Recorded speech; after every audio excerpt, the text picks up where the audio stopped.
in San Diego. I don't think of Mexico or the United States as being separate. I think of them being one.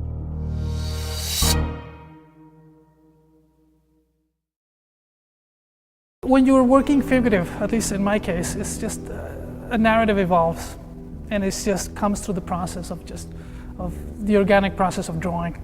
You're drawing one detail, and one detail informs another detail, but then also if you draw two characters, then suddenly a conversation starts, and you're telling a story. You know, it sort of reminds me of precisely of how children, when they're playing drawing, usually you have a sheet of paper and you draw, let's say a character that's shooting another character.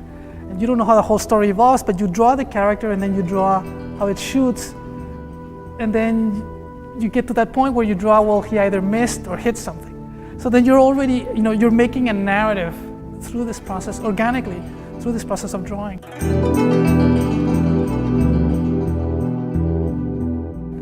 A drawing that started as a very Mexican drawing. It was going to be a panoramic of Tijuana, and it was something that I wasn't planning on it showing it or for it going to sell. It was something that I would have in my place just to sort of, feel at home, have this feeling of being at home. But then, of course, after living in a year in Atlanta, Atlanta started becoming home. So then it was just an ordinary day of drawing. I just had a sheet of paper on my wall and just started doing this drawing. And then as the drawing progressed, I thought I would do like this huge panoramic piece that would just be basically having Tijuana and where I live.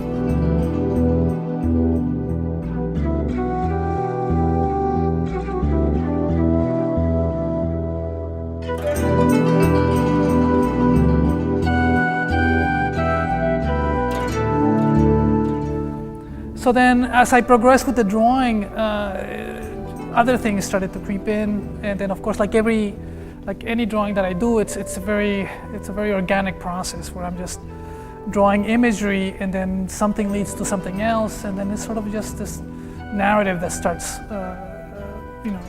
evolving through the drawing.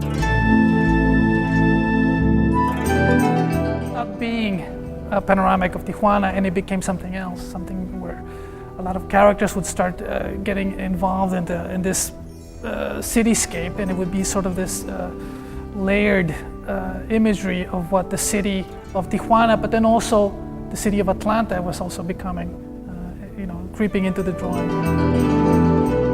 I started putting in the characters and the figures and the faces. Then I would look at the newspaper clippings or glamour magazines, and grab a face or grab a detail of a face from someplace.